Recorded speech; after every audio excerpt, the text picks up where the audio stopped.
Developing effective social media skills is an increasingly important aspect of preparing social work students for their future roles.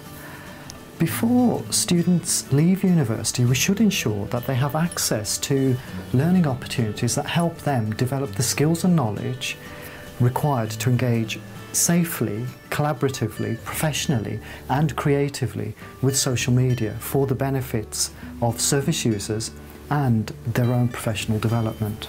A current challenge facing educators is to find ways of incorporating this teaching into what is already quite a congested curriculum. To creatively address this challenge, a Whole and Think Families module at the University of Birmingham was redesigned from a traditional lecture model to one using an enquiry-based blended learning approach.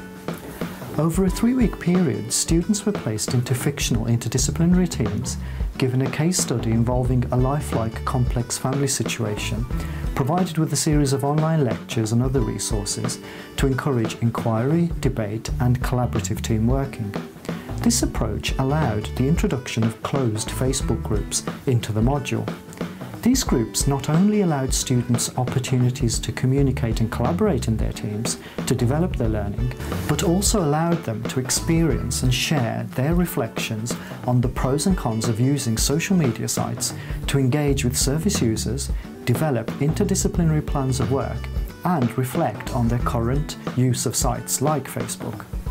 At the end of the 3-week module, students delivered presentations outlining not only their ideal interdisciplinary plan for working with the family, but also, based on their experiences, their views about the potential for using social media sites in their future professional practice and development. On the final day of teaching, students used handheld cameras to record their experiences of developing their learning and skills around Whole and Think Family approaches, working in teams and using social media.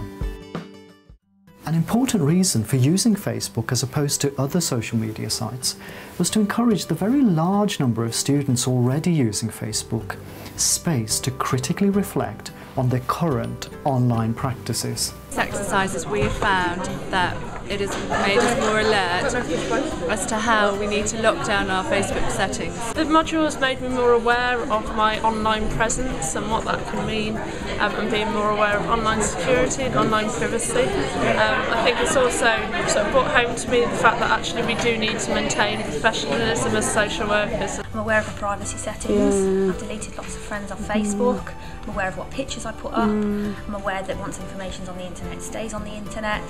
And I didn't think about that before, so I think highlighting it and doing this exercise has shown me that we need to be careful how we portray ourselves personally and professionally. Using this approach also allowed the very small number of students who are not using Facebook an opportunity to develop skills that are going to become increasingly relevant to their future practice. Really useful because there were things about privacy settings that I really didn't understand. I think because I want to work with children, it's really important that I can educate them and educate their parents as to how to use Facebook in a safe way. And had I not being part of this module, I don't think I'd have ever gone on Facebook with my own thoughts. So in that respect, it's been really helpful.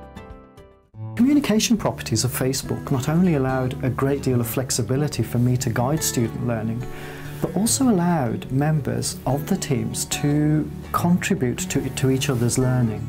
In a group, encouraged me to learn from others because it enabled us to all share our ideas on an online forum and gain from each other's learning. I think it was really useful being able to see each other's posts one after another and discuss together how our ideas were developing and evolving.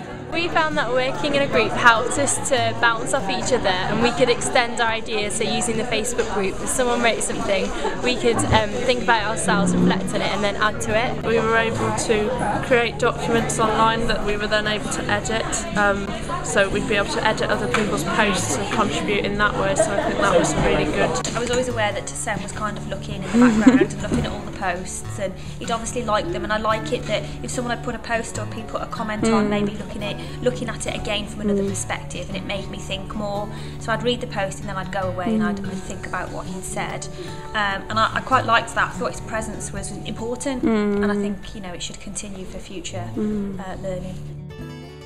Using Facebook as a site to develop learning, students also gained valuable experiences that allowed them to consider the pros and cons of using social media sites in their future practice. I think I've learnt a lot about Facebook and how it can be used and how it can be used for good and for bad. I think it makes you aware of how you can easily slip up when you're discussing confidential things. For me, I didn't think it was an appropriate forum to discuss issues in lives. Using Facebook, if you talked about somebody locally, you could probably determine who they were by their circumstances. Personally, it's made me aware of more professional and personal boundaries, and to be careful on how you use social network sites to share information. It's given me an idea of using different types of forums for communication for my own learning development. In terms of advantages, it is good for sort of networking with other people, not necessarily in your agency or country. Being able to engage with social media effectively is a skill that social work students need to develop to ensure that their skills and knowledge are relevant for their future professional roles. Adopting an inquiry-based blended learning approach means that even within a congested curriculum, there is scope to introduce effective learning about social media use in a creative and meaningful way. It's something new, it's something I don't know anyone else doing before. When I suppose to say to friends I'm doing work, they're like, you're on Facebook, I'm like, yeah, that's how I'm doing work. So it's like a sort of revolutionary, contemporary way to be learning.